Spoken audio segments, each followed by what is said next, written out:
discussing, I think, tidbits of JAK inhibitors. So, in the inflammatory process, various mediators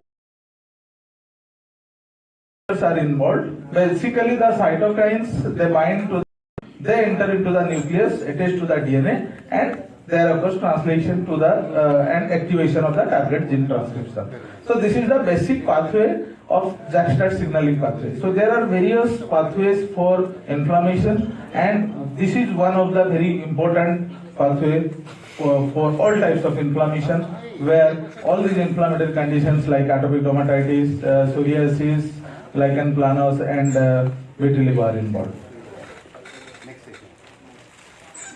So many relevant cytokines role in the JAK pathway: interferon alpha, beta, gamma, interleukin 2, 5, 6, 12, 13, 23, etc. And there are they are having specific. Some are which JAK is utilized. Basically, JAK 1, 2, 3, and TYK2. There are 4 pathways. So in alopecia areata, psoriasis, and atopic dermatitis, the interleukins involved is 2, 4, 7, 9, 15, 21, and JAK1 and JAK3 is involved. In psoriasis, interferon alpha and beta, where JAK1 and TYK2 is involved. And basically in psoriasis, you can see all pathways are the proteins are involved.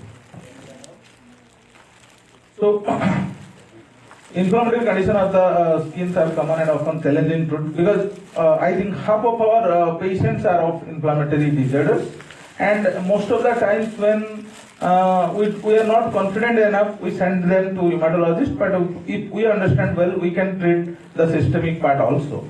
So we can be the primary doctor for these rheumatological conditions. And many newer modalities are coming day by day for these conditions. That's why we have to update ourselves.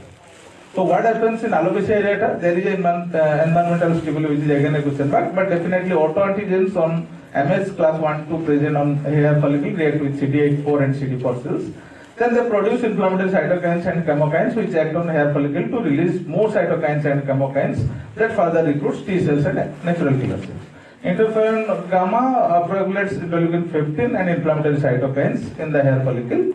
And interleukin 15 NK cells and CD4 T cells increase production of perforin and cytotoxic enzymes via the JAK pathway, resulting in apoptosis of hair follicle. So this is the thing. So these are the sites where we are targeting the molecule gets like in psoriasis again, similar type of inflammatory conditions are happening. I am not going into details. Atopic dermatitis again.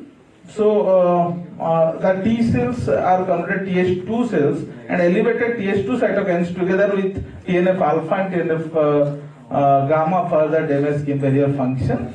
And colonization through pathways as Staphylococcus aureus and others are of the important pathogenic mechanism. Again, in the vitiligo, the primary problem is oxidative stress.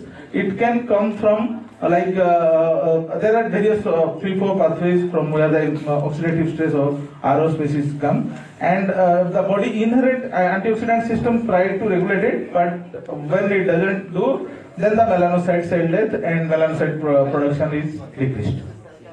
So what are the unmet needs? So these are the basic diseases, but now I think this tofacitinib is used in so many other indications we'll discuss in panel discussion. So all these like alopecia areata negatively influence the quality of life. We have seen many child going into depression because of the alopecia areata. Atopic dermatitis, itching is a very problematic symptom to treat. It's I think itching is patient do complain main of itching for which they come to the dermatologist. Then in vitiligo again social taboo, and in psoriasis also social taboo. So all these things need proper treatment. So in dermatological conditions, tofacitinib is a JAK 1, 2, 3 inhibitor, and it is used in psoriasis, alopecia areata, eczema, atopic dermatitis, dermatomyositis, and vitiligo. Both oral topical formulations are available. So nowadays solutions are also available, which has been approved for juvenile arthritis, idiopathic arthritis, more than 2 years of age. and but still it is, I think, not available in India, but very soon it will be available. But topical formulation, gel and ointment forms are available. So tofacitinib and not so absorption is, so the tofacitinib is very well tolerated dog by the patients. Like we are having lot of psychological issues with methotrexate, and we have discontinued apremilast because of the GI side effects only. So in that context, tofacitinib is a very patient-friendly drug. It is rapid absorption, Cmax within 1 hour, and bioavailability is around 74%. No influence with milk. It can be given empty stomach or after food. But basic thing, we have to ask the patient not to break the tablet and give half dose. It should be swallowed to the stomach. It should go to the stomach directly. 40% is a plasma protein binding. The metabolism is 70% hepatic and 30% it is excreted by kidney unchanged. So that is a very important thing. And because after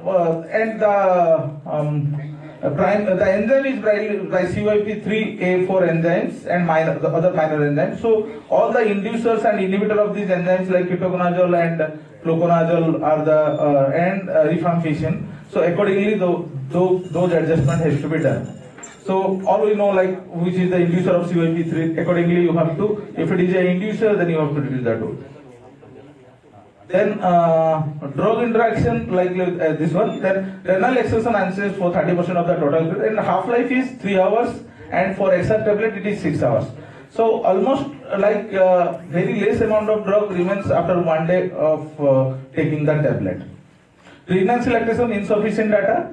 So this is not used, but there are a few case studies where like nothing has been happened when taken in pregnancy, but as of today there is no recommendation for use in pregnancy.